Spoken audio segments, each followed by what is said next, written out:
ঘুমানোর আগে একদম একটা গান শুনে একটা গার্লফ্রেন্ডের সাথে 10টা মিনিট কথা বলে হ্যাঁ জান রাখি ব্যাস, তারপরে ঘুমিয়ে গেলেন। ঘুমটা আপনার জন্য ইবাদত হলো না? হারামে লিপ্ত হতেন না? আল্লাহুম্মা বিইসমিকা আমুতু ওয়া আহইয়া পড়তেন, সূরা মুলক পড়তেন, সূরা কাফিরুন পড়তেন, সূরা ফালাক নাস ইখলাস পড়তেন, ঘুমিয়ে যেতেন। পুরো ঘুমটাই ইবাদত, পুরো ঘুমটাই নাকি? ঘুমিয়ে আছেন নাকি পাচ্ছেন? আপনি ইচ্ছাকৃতভাবে আপনার আমলটা নষ্ট করলেন। এই যে ঘুম থেকে উঠলেন, ব্যাস ব্রাশটা নিয়ে দৌড়ে চলে গেলেন বাথরুমে, কি জন্যে? ঘুম থেকে উঠলেন, আগে চোখটা একটু ঘষতে হবে, মুখে হাত দিতে হবে, তারপরে আপনি দোয়া পড়বেন। কি দোয়া পড়বেন? আলহামদুলিল্লাহিল্লাযী আহইয়ানা বা'দা মা আমাতানা ওয়া ইলাইহিন নুশুর। তারপরে আপনি যাবেন বাথরুমে। দোয়াটা না পড়ে কেন গেলেন? ইস্তেঞ্জা করতে গেছেন, ইস্তেঞ্জা করতে গিয়ে গান শুরু করে দিল বাথরুমে। বাথরুম সিঙ্গার আছে না কিছু? বাথরুমে গান গাওয়ার জায়গা নাকি? তো ওখানে গান শুরু করলো।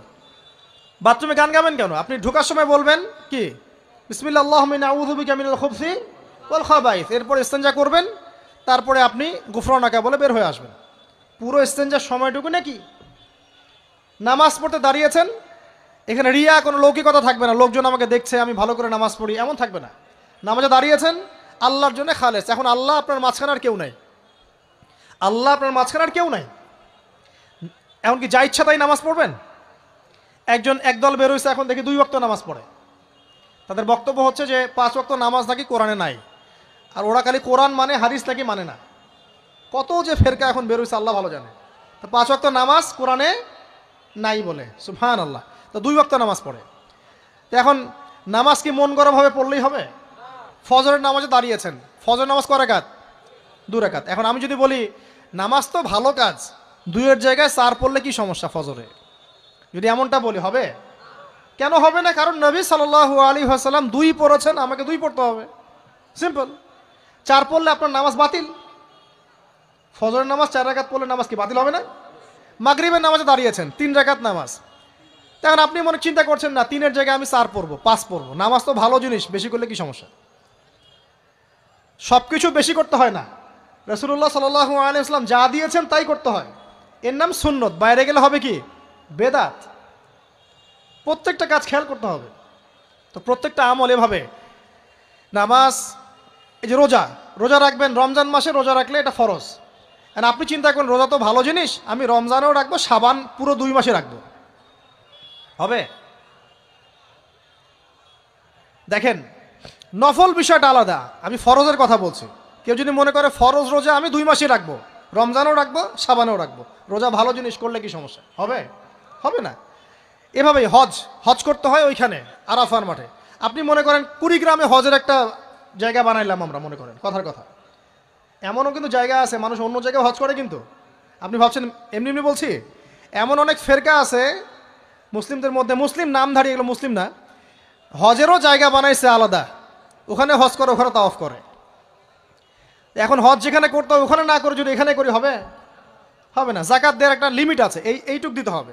আপনি এখন কম দিলেন হবে, আবার দিলেন না আমি একদম বেশি দিয়ে ফাটায় ফেলাবো একেবারে, সেখানে হবে? তো এই জিনিসগুলো খেয়াল রাখতে হবে যে আমাদের এক কথায় নবী সাল্লাল্লাহু আলাইহি ওয়াসাল্লামের সুন্নাহটা মেনে চলা।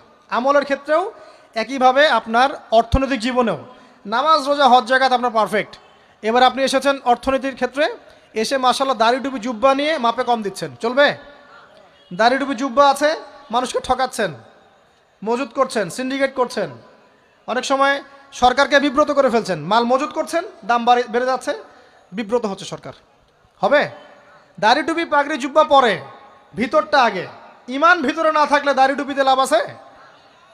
তাকওয়া ভিতরে না থাকলে আমার দাড়ি টুপিতে লাভ আছে?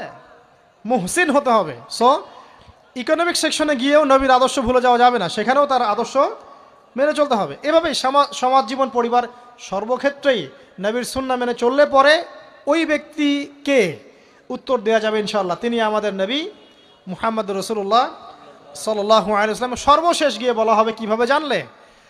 তখন উত্তর কি দিবে মুমিন? আমি আল্লাহর কিতাব পড়েছি, ঈমান এনেছি, এরপরে আমি সত্যায়ন করেছি। তার মানে পড়াশোনা করতে হবে না ভাই? আল্লাহর কিতাব পড়তে হবে না? কারা কারা আল্লাহর কিতাব পড়তে জানেন হাত তোলেন? আলহামদুলিল্লাহ। আগামী রমাজান আসার আগেই পুরো কোরআন এক খতম করবেন, পারা যাবে ইনশাআল্লাহ? এবং প্রত্যেক দিন আমাকে ওয়াদা করেন প্রত্যেক দিন এক পারা করে কোরআন তেলাওয়াত করব, পারবেন? ইনশাআল্লাহ না বলেন পারবো ইনশাআল্লাহ, পারবো ইনশাআল্লাহ। আল্লাহ পাক তৌফিক দান করুন, আমিন।